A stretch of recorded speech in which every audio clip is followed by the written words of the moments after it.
Good afternoon. This is All India Radio. I am Valsa Williams and with me is Rupinder Kaur Chawla with the Midday News.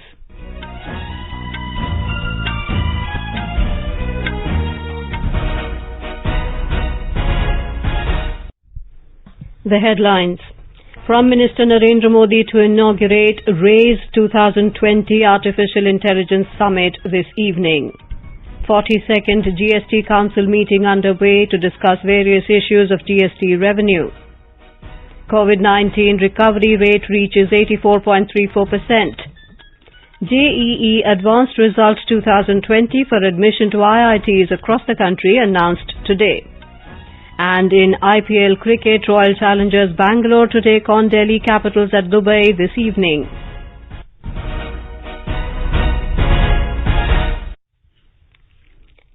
In our special series on the occasion of the 151st birth anniversary of Mahatma Gandhi, we begin this bulletin with Bapu Ki Baat.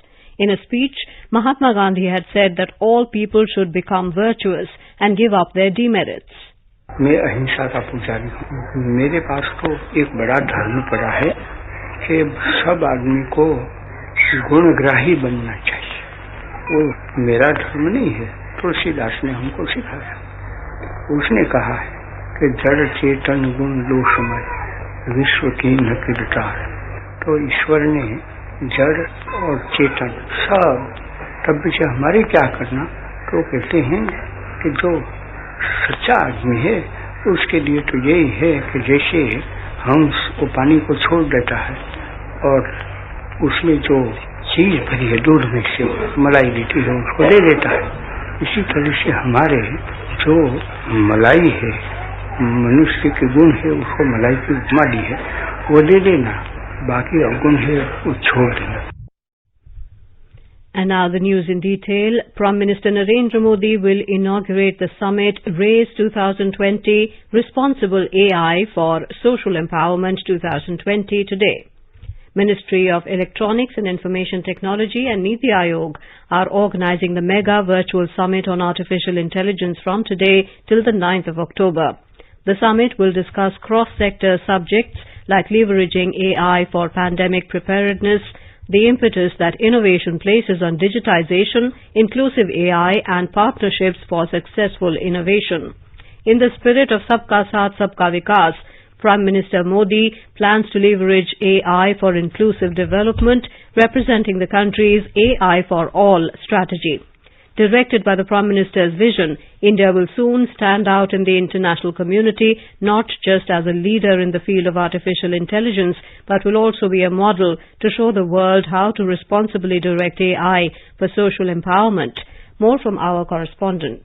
The summit will be a global meeting of minds to exchange ideas and chart a course for using artificial intelligence for social transformation, inclusion and empowerment in areas like healthcare, agriculture, education and smart mobility among other sectors. During the summit, delegates and experts in research, policy and innovation on artificial intelligence will join from across the globe. The summit will also feature some of the most exciting startups working in artificial intelligence related fields. Startups chosen through the Artificial Intelligence Solution Challenge will showcase their solutions in the AI Startup Pitch Fest scheduled on 6th October. This is part of government's continuing support to tech entrepreneurs and startups by providing exposure, recognition and guidance. With Dipendra Kumar, Anupam Mishra, AI News, Delhi. Prime Minister Narendra Modi has said that he is looking forward to addressing the RAISE 2020 virtual summit at 7 p.m. this evening. In a tweet, Mr. Modi said this summit brings together tech leaders from across the globe to discuss aspects relating to artificial intelligence. The 42nd Gst Council Meeting is underway in New Delhi. Finance Minister Nirmala Sitharaman is chairing the meeting through video conferencing. Minister of State for Finance Anurag Thakur and Finance Ministers of States and Union Territories are present in the meeting. In the last meeting of GST Council, Centre had given 2 borrowing options to states to meet GST compensation requirement for the current financial year. States can borrow either 97,000 crore rupees from a special window facilitated by the RBI or 2,35,000 crore rupees from market. Finance Ministry sources said 21 states had opted to borrow 97,000 crore rupees to meet the GST revenue shortfall in the current fiscal. The Environment, Forest and Climate Change Minister Prakash Javadekar said that a detailed plan will be prepared to improve the quality of zoos across the country. He said budget allocation will be enhanced to improve the experience of people who visit zoos. The minister today virtually interacted with children as part of Wildlife Week 2020 and gave away the Prani Mitra Award. He congratulated all the awardees who have shown exemplary compassion towards zoo animals. Mr. Javadekar said an economic valuation of ecosystem service of National Zoo in Delhi showed that nature gives you more than what you spent on it. He said government is committed to create more zoos in the country and efforts will be made to promote public participation in conservation of wildlife. He said development of zoos and sanctuaries can ensure coordination between wildlife and humans. National highway जो बनते हैं उसके थोड़े थोड़े अंतर पर cement के एक छोटा प्लेटफॉर्म भी बनाते हैं ताकि उस प्लेटफॉर्म पर आकर वो बैठ सके और गर्मी पा सके, लेकिन सड़क पर नहीं आएंगे तो मरेंगे नहीं। ये भी एक अच्छा प्रयोग शुरू हुआ। दूसरा प्रश्न था काजीरंगा में जो प्राणी आते हैं, खासकर गेंडा भी है और बाकी भी प्राणी है, वो पूर्व जो बाढ़ आती है तो बाढ़ के बाद बड़ा प्रॉब्लम आता है। इसके लिए हमने एक नया उपाय किया हाईलैंड्स बनाने का। Indian Institute of Technology Delhi announced the JEE Advanced Results 2020 today. Chirag Palor of IIT Bombay Zone has topped the common rank list in the Joint Entrance Examination Advanced 2020. Chirag, who belongs to Pune, has obtained 352 out of 396 marks. From the Mumbai division alone, 24 students have ranked in the top 100 candidates of the JEE. The second and third rank have been bagged by Gangula Bhuvan Reddy and Vaibhav Raj, respectively. Kanishka Mittal is the national topper among females. Education Minister Ramesh Pokhriyal Nishank today congratulated IIT Delhi for successfully conducting the exam and announcing the results on time. In a series of tweets today, the minister also congratulated all students who got their desired rank and requested them to work for Atmanirbhar Bharat in the near future. He said plenty of opportunities are available for students who could not get their desired rank. He said students should remember that an exam cannot define them. A total of 43,204 candidates have qualified the examination, including 6,707 females. A total 1,50,838 candidates appeared in both Paper 1 and 2 of the exam. IIT Delhi conducted the JEE Advanced exam this year for admission to IITs across the country. Students can access their results on the website result.jeeadv.ac.in. Government today said that the country's COVID-19 recovery rate has reached 84.34%. During the last 24 hours, more than 76,000 COVID patients have recovered. Health Ministry said the total number of recoveries has reached over 55,86,000. The constantly increasing recoveries have ensured that the actual caseload of the country has considerably reduced and currently comprises only 14.11% of the total positive cases. Presently, the total number of active cases in the country is 9,34,000. Currently, India's case fatality rate is at 1.55%, which is one of the lowest globally. In the last 24 hours, 74,442 new cases have been reported, taking the total number of positive cases in the country to over 66,23,000. The ministry said effective implementation of centre's strategic and graded test, track, treat approach has led to higher recoveries and lower fatality. In the last 24 hours, 903 deaths have been reported, taking the toll to 1,02,685.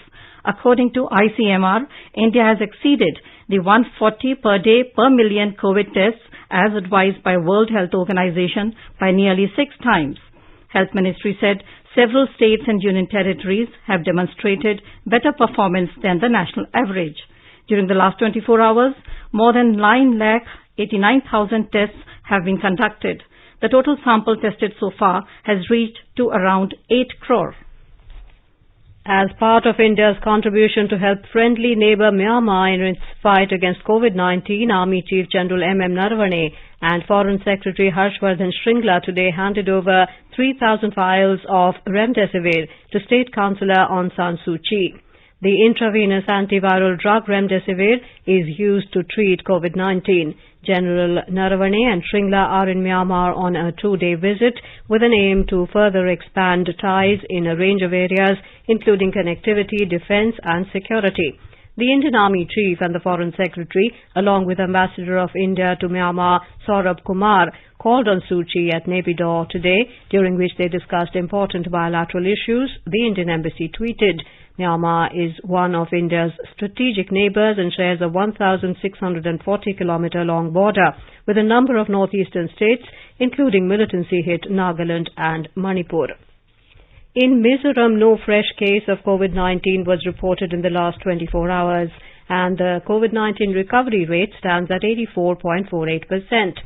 According to an official statement, the total number of active cases in the state presently stands at 2,120, while 1,807 patients have recovered.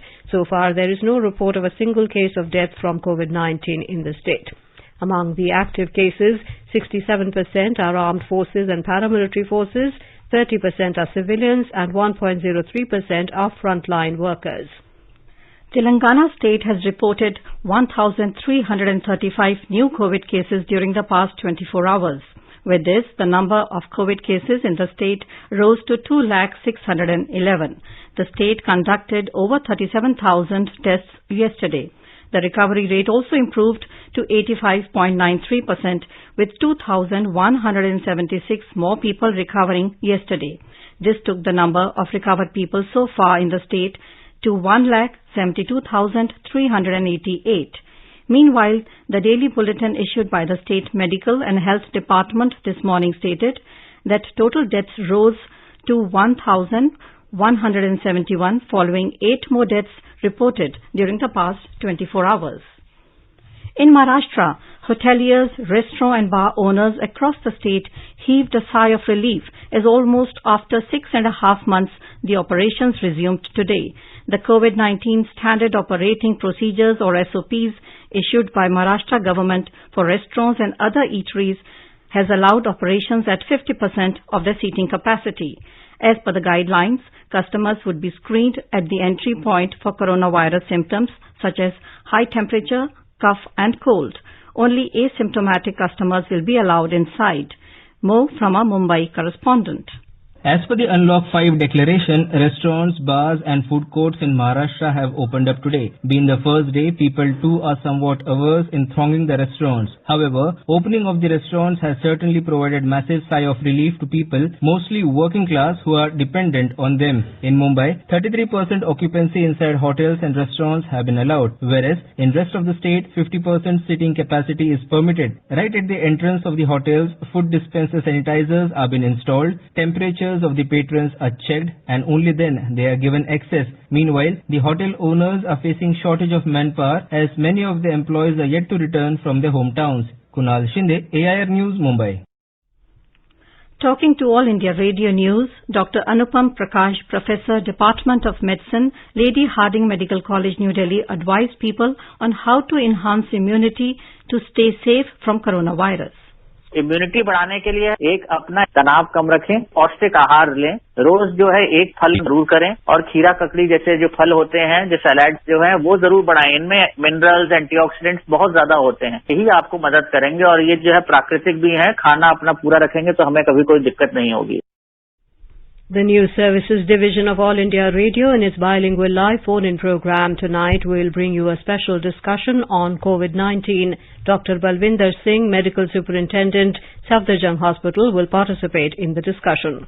Listeners can ask questions to the expert on toll-free telephone number 1-800-115767. You can also ask questions on telephone number 011-2331-4444 and post queries on our Twitter handle at AIR News Alerts by hashtag AskAIR. This can be heard on FM Gold channel and additional frequencies from 9:30 p.m. onwards. This program will also be available on our website newsonair.com and on our YouTube channel News on AIR Official. You can also follow us on the News on AIR app for updates. The government of Bangladesh has issued directives restricting certain activities in view of security, law and order and the COVID-19 pandemic during the upcoming Durga Puja in the country. The directives came after the meeting chaired by Home Minister Saduzzaman Khan in Dhaka on Sunday. The government has also decided that no procession will be allowed during the immersion of the idol at the end of Durga Puja. The organizers have been asked to maintain health guidelines such as social distancing, wearing of masks and using hand sanitizer for people visiting the mandaps. United States President Donald Trump has continued to improve after his COVID-19 diagnosis and could be discharged from hospital today. In a video posted on Twitter, Trump said he is feeling much better now and that the next few days would be the real test. I came here, wasn't feeling so well. I feel much better now. We're working hard to get me all the way back. I have to be back because we still have to make America great again. We've done an awfully good job of that, but we still have steps to go and we have to finish that job. And I think I'll be back soon. You are listening to the Midday News on All India Radio. A reminder of the headlines before we move on. Prime Minister Narendra Modi to inaugurate RAISE 2020 Artificial Intelligence Summit this evening. 42nd Gst Council Meeting underway to discuss various issues of GST revenue. COVID-19 recovery rate reaches 84.34%. JEE Advanced Result 2020 for admission to IITs across the country announced today. And in IPL cricket, Royal Challengers Bangalore to take on Delhi Capitals at Dubai this evening. For quick news updates round the clock, follow us on our Twitter handle at AIR News Alerts. News Services Division of All India Radio brings to you program Employment News in association with the Publications Division, Ministry of Information and Broadcasting, an effective platform for information on job vacancies, training programs, admission notices, results and career advice with experts. Every day at 4:20 p.m. on FM Gold and other frequencies and on our YouTube channel AIR News Official. Welcome back. Indian Air Force is deployed strongly in Ladakh region to deal with any contingency. Addressing media in New Delhi today, IAF Air Chief Marshal R.K.S. Bhadoria said they are very well positioned and have made deployment in all relevant areas in Ladakh. On China's build-up in view of border standoff, the IAF chief said there is no question of underestimating the adversary. He added that Indian Air Force capabilities have surprised its adversary. The standoff at the LAC in the north is indicative of our operational state today. We are determined to handle any contingency. Undoubtedly, our capability and intent would deter.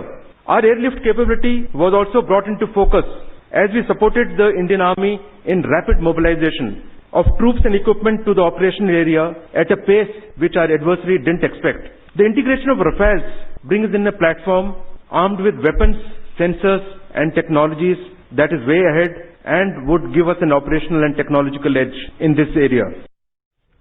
The Air Chief Marshal also said IAF is ready for any possible conflict, including for a two-front war. He said that emerging threats mandate us to have robust capabilities of IAF. Defense Research and Development Organization DRDO has successfully flight tested the supersonic missile-assisted release of Torpedo Smart. Congratulating the DRDO and other stakeholders, Defense Minister Rajnath Singh said this will be a major technological breakthrough for standoff capability in anti-submarine warfare. Minister of State for Home G. Kishan Reddy today said the new farm laws will only help farmers increase their incomes and the opposition parties are unnecessarily making false campaign against the laws.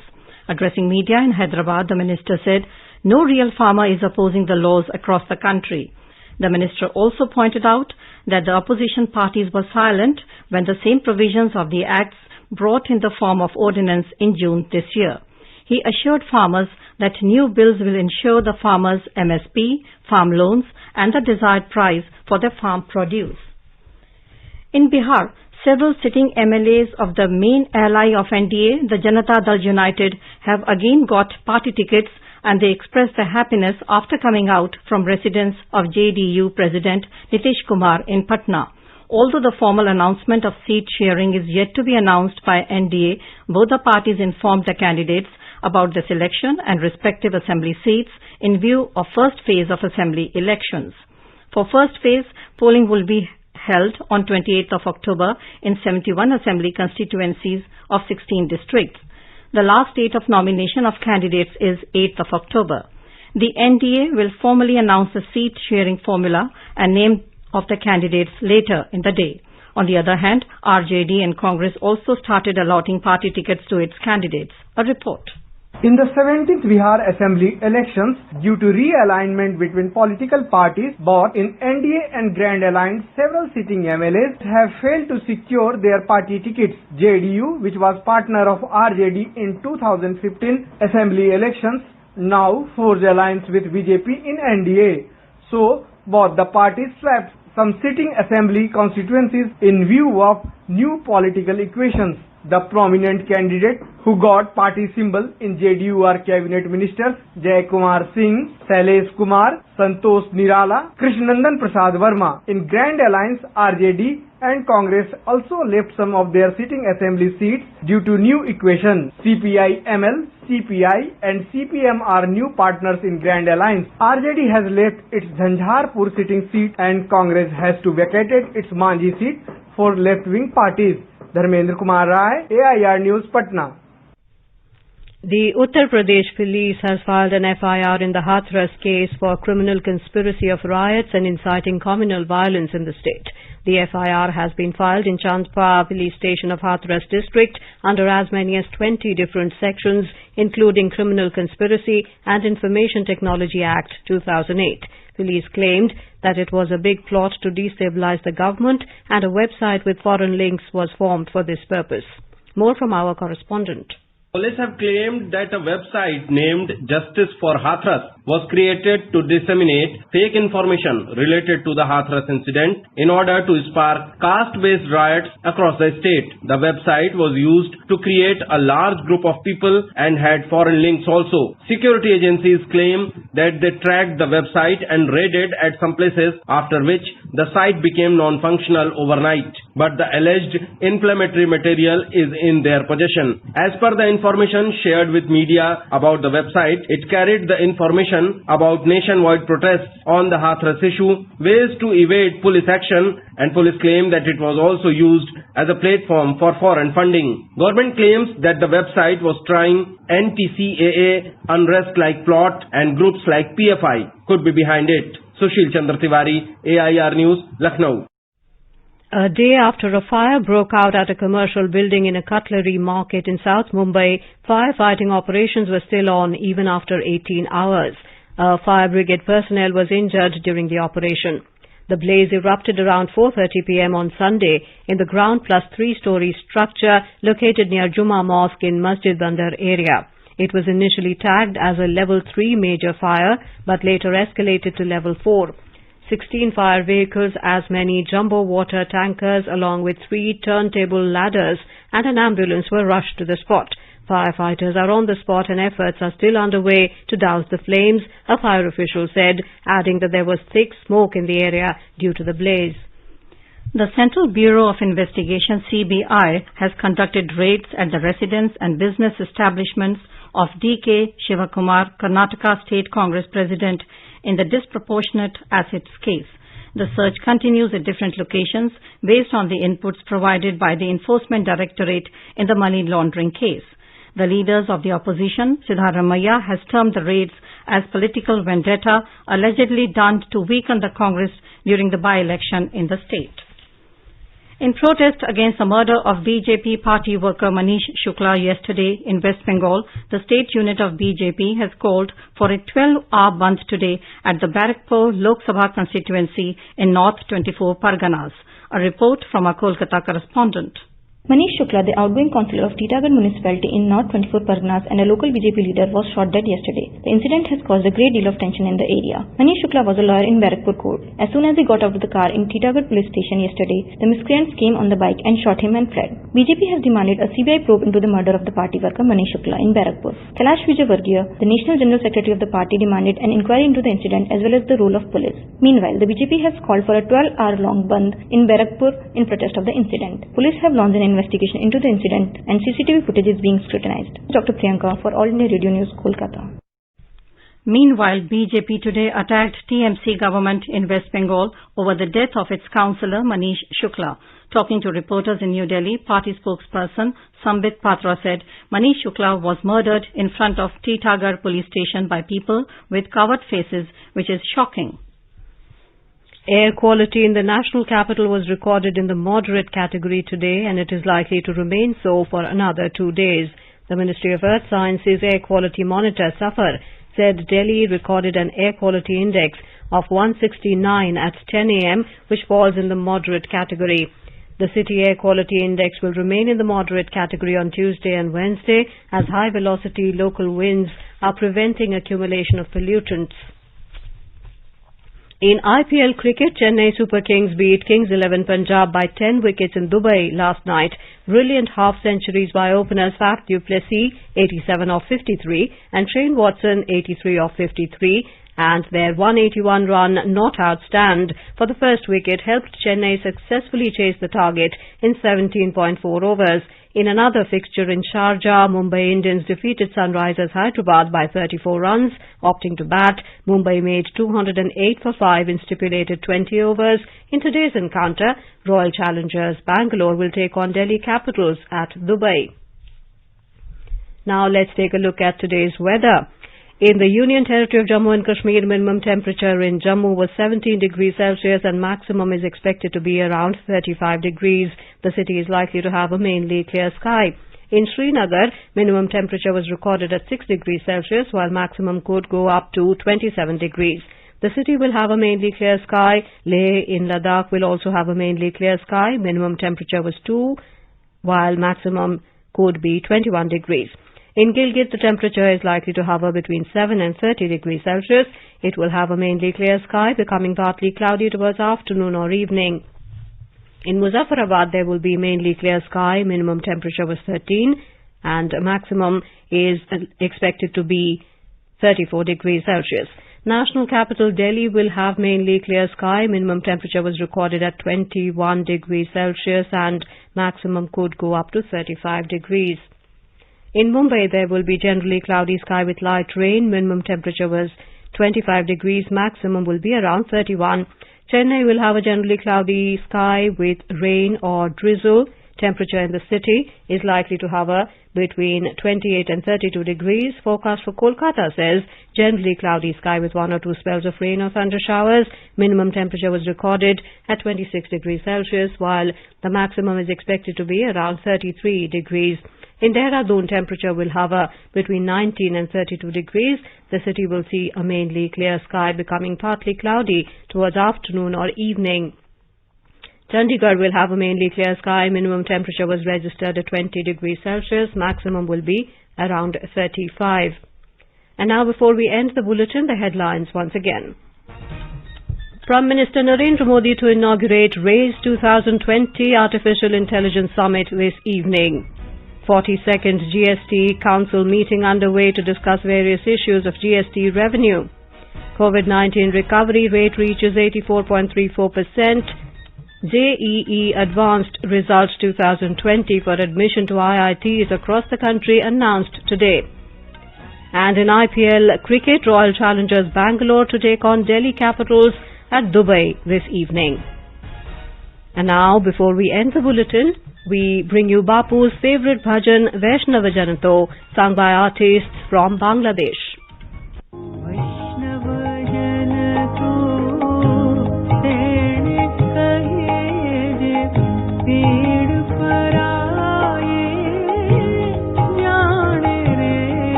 And with that, we end the midday news.